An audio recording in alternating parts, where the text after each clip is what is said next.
We're going to turn our attention now to the serious news out of China, and this is the detention of Australian journalist and anchor Cheng Lei. I caught up with one of her friends, the former Australian ambassador to China, Geoff Raby. Geoff Raby, former ambassador to China. If you were in that position today, what would your advice be to the Morrison government on how to manage this very sensitive situation? I think exactly as the government is managing it, to avoid public statements, avoid inflaming it through the media, to work assiduously behind the scenes, and I'm sure that is happening, and I think it's been happening for some time. But the worst thing to do is to try and politicise the issue and engage in mega diplomacy. And I think we've seen on this occasion and some other consular cases in the past where the government has been restrained and disciplined. And I think the government's following the advice from the embassy, and this is the way it should be managed. Can you give us a sense of whether this detention is unusual in the way that it's been managed? The government was notified that Cheng Lei has been detained since August 14. Is this a normal sort of situation for our viewers who might not be across the Chinese legal system? Is the way that this is unfolding quite normal? Pretty much so. In fact, I'm a close friend of Cheng Lei, I should say, and I've been aware through our circle of friends for some days, nearly 2 weeks, that there's been a concern about her absence. So this process, or if you like, a non-public process that the Chinese adopt is normal. Detention is apparently taking place in a residential arrangement, not her own home though, and they will then be preparing a case, if there is a case at all, to be made. We don't know that yet, but this is fairly normal about how in a way in which they go around these things. And what her, prospects are like, obviously, is being discussed at length right now. Once someone is detained, does that mean essentially that charges follow inevitably? Well, it's I think just too early to speculate. Certainly, if you look at the cases, and we've had a number with Australian citizens. Yes, once they detain someone, and then if it moves to charging, they will have accumulated whatever evidence they think they need to make the charges stick. But that's a long way down the track. And at this stage, fortunately, she has not been charged with anything. So that leaves many options open to the Chinese government in the way they manage this. Including expulsion, and we have seen that occur on numerous occasions as well. So best not to speculate at this stage. I think rest assured that the embassy and the government and our ministers are doing everything they can that can possibly be done. It is an unusual case because she's such a high-profile figure in China. She is very prominent in the Chinese television media world. She is an anchor for her own daytime business program. And as I said, I know her well, and I can't possibly imagine what she could have done to bring this upon herself. But you never know. And so we just have to let this run its course. And as I said, rest assured, I'm sure that the government is doing absolutely everything it possibly can in her interests. When you look at what possibly caused this, is it a situation where her criticism on social media might have been used as the catalyst for this? In March, some Facebook posts that were critical of the central government in Beijing. Is that the sort of thing that could provide the motivation for this sort of detention? Yes. And Facebook, WeChat, all social media is closely monitored by the Chinese government. And there's a very high degree of sensitivity. And CTVG is an extremely important instrument of the Chinese government's soft power reach and of its propaganda machinery. And anyone who works in that organisation knows that they're in a very privileged and special position within China doing so. And so the bar, if you like, for transgression would be a lot lower for someone at CTVG than a normal citizen. You said that you are a friend of Cheng Lei. Can you give us a sense of how she's viewed in China? I've seen a number of Australian journalists say that she's an excellent journalist, a good sense of humour. She's got 2 children in Melbourne, as I understand it. Can you give a broader sense of who she is? Oh, she's a thoroughly professional and dedicated journalist. Yes, she has a very good Australian wry sense of humour, very bright, and really this has to be understood that she, although is a foreigner in a sense, as an Australian citizen, she really worked very, very hard for objectivity.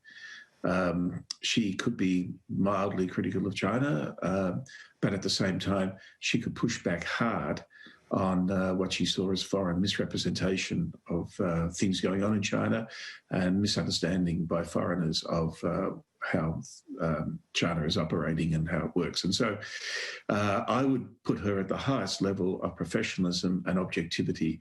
And I know personally she has always strived to find the truth in her reporting. As a journalist yourself, you know, it's a challenge and it doesn't always work out that way, but her intentions have always been 100% sound. And I just find this very strange what's happened. When the officials tell us that there is consular support being provided to her, can you give our viewers a sense of what does that support include right now? Well, it occurs under the bilateral consular agreement that we have with China, and we offer the same access reciprocally. Basically, it opens up the possibility of embassy contact, and that's occurred, and the embassy will stay regularly in contact with her as they're permitted to do under the terms of the agreement, and eventually the provision of legal representation as well. So all of the consular cases that have involved legal processes of Australians have been handled in the same manner. And I must say that on the Chinese side, they are scrupulous in sticking to the provisions of the bilateral consular agreement. Is there, in the context of what we're facing now, any fear that this is a symptom of the broader tension within the bilateral relationship? Well, without knowing the substance of the presumably allegations that the authorities have made against her, it's very difficult to say. And again, we've got to be very careful not to speculate and to read too much into this. Having said that, it would be somewhat naive not to at least note the timing of what's occurred in the context of what's starting to look more and more like tit-for-tat reactions on both sides, both the Chinese side and the Australian side, to events in the bilateral relationship. Now, you were at that address at the press club the other day of the Deputy Ambassador. It was interesting in that it offered an olive branch to one extent, but then it was very critical for the second half of his address in the question and answers particularly. Was there enough there to provide an off-ramp in terms of these worsening ties between the two countries? Because, as you well know, the Australia-China relations have had their sore points in the past, maybe not as bad as what we're seeing right now. Possibly you'd have to go back to Tiananmen Square to have a situation as severe as what we're facing in terms of the tensions between the two countries. Yes, well, that's right. It's the relationship is at its lowest ebb it's ever been, even more so than Tiananmen Square. I was very much involved in the policy response to Tiananmen Square all those years ago. and at least our ministers were able to maintain regular contact with their counterparts. This hasn't happened for now quite some time. And I think we're in a ratcheting down of the relationship, which is very worrying.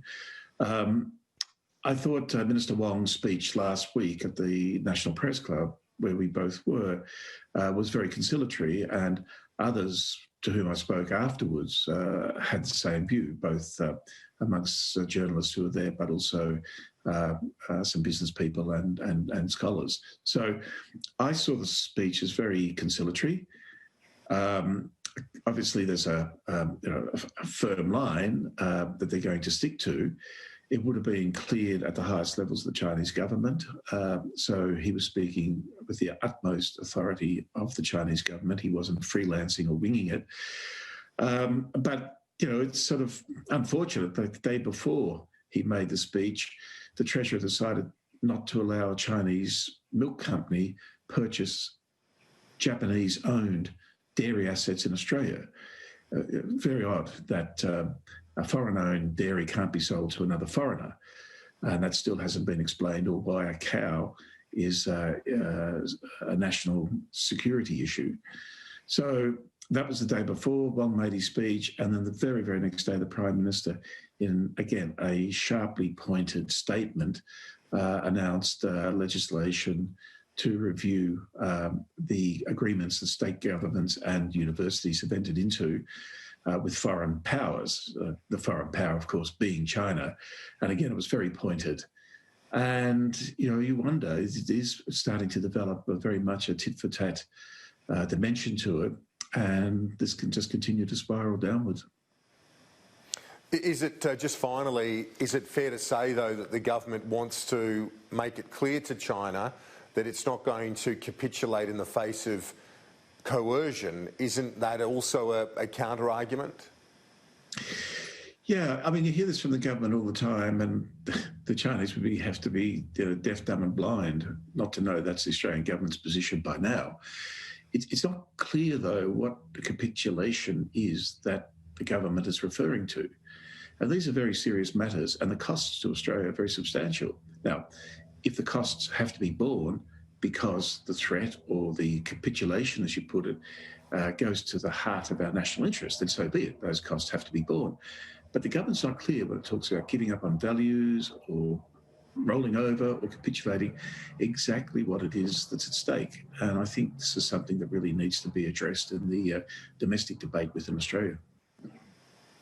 Former Australian Ambassador to China, Geoff Raby, very much appreciate your time. Thanks very much for that. Thank you, Kieran.